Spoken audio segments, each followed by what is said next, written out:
হুজুর আসসালামু আলাইকুম। ওয়ালাইকুম আসসালাম। হুজুর আমাদের চৌধুরী কাকা আপনার কাছে একটা পয়গাম দিয়ে পাঠাইতো। কি দরকার ছিল? আমাকে বললে তো আমি নিজেই যাইতাম। না না কোনো সমস্যা নেই, আমরাই আসছি। ওই কস না কেন ক।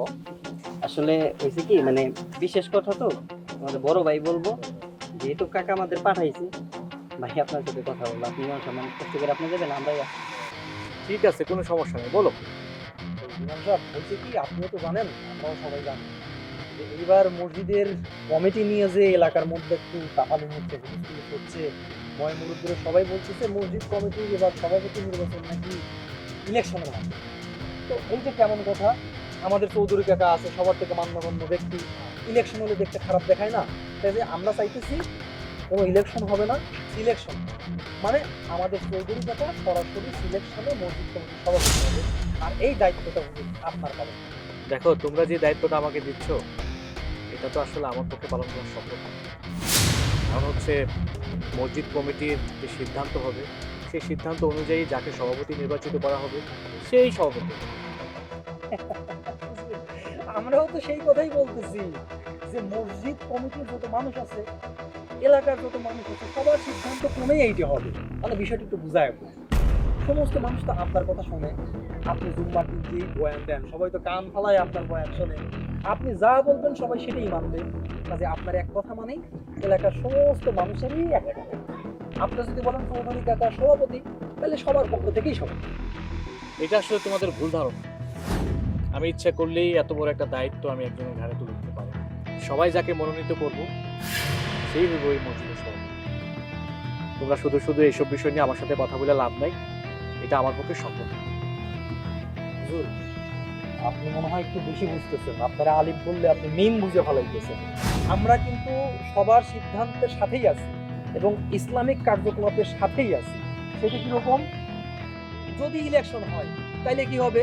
অনেকগুলো প্রার্থী দাঁড়ায় যাবে, নির্বাচন করতে হবে, পোস্টার টানাইতে হবে, ভোট কেনার জন্য টাকা দিতে হবে, টাকা খাওয়াইতে হবে।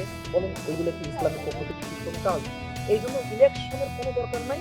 আমরা সবাই মিলে, মানে আপনি শুধু বলে দিবেন সবাইকে যে আমাদের মসজিদ কমিটির সভাপতি ফাইনাল। আচ্ছা হুজুর, আপনার বেতন কত? আমি তো এখন 5,000 টাকা পাচ্ছি। আপনি সম্মানী ব্যক্তি, তাই আমাদের চৌধুরী কাকা আপনাকে আরো 2,000 টাকা বাড়ে 7,000 টাকা করে দেবে। মাশাআল্লাহ মাশাআল্লাহ। ও আচ্ছা, তার মানে তোমরা টাকার বিনিময়ে আমাকে কিনতে চাইতেছো? তোমার চৌধুরী কাকা আমাকে 2,000 টাকা বেতন বাড়ায় দিবে, আর সেই 2,000 টাকা বেতনের লোভে আমি তোমার চৌধুরী কাকাকে সভাপতির পদটা দিয়ে দেবো। এটা তোমাদের একটা ভুল চিন্তা ভাবনা। তোমাদেরকে একটা কথা বলি, আমি ইসলামের আদর্শে বড় হয়েছি। আমি কখনোই টাকার বিনিময়ে আমার নীতি আদর্শ বিক্রি করতে পারবো না। তোমরা যে চিন্তা ভাবনা নিয়ে আমার কাছে এসেছো, এটা আসলেই তোমাদের একটা ভুল চিন্তা ভাবনা, আর এটা কোনোদিনও সম্ভব হবে না। যদি আপনি সহজভাবে কাজটা করেন তাহলে তো ভালো, আর যদি না করেন হুজুর, এলাকার মধ্যে যে আপনি সম্মানিত ব্যক্তি তা কিন্তু না। যে আমরা যে কজন আইছি না, আমারও কিন্তু একটু সম্মান আছে। কিন্তু রীতিমতন আমাকে অপমান করতেছেন, আর এই অপমানের বদলা কিন্তু আমরা খুব ভালোভাবে নিব। তোমাদের যেহেতু এতই পাওয়ার, আমার মতো একটা ছোট মানুষের কাছে আসছো কেন?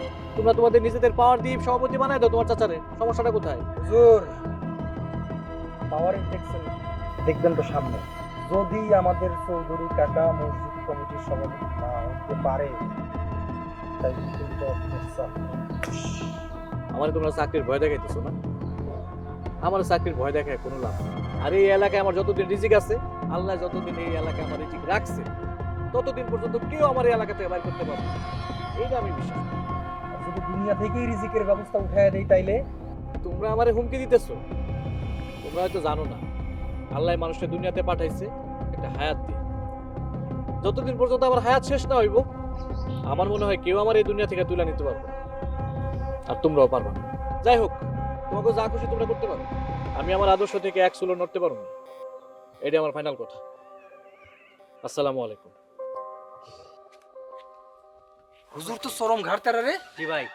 আর একটা পাঙাশ মাছের ঘাড়ে কি পরিমাণ তেল থাকে, তার থেকে বেশি তেল হচ্ছে হুজুরের ঘাড়ে। তেলটা একটু কমানোর দরকার না? কমাই দেই, কমাই দেই। শোন এদিকে। আরে নগদে সবকিছু করতে হয় না, আগে কাকার লগে পরামর্শ করে তারপর দেখবো না।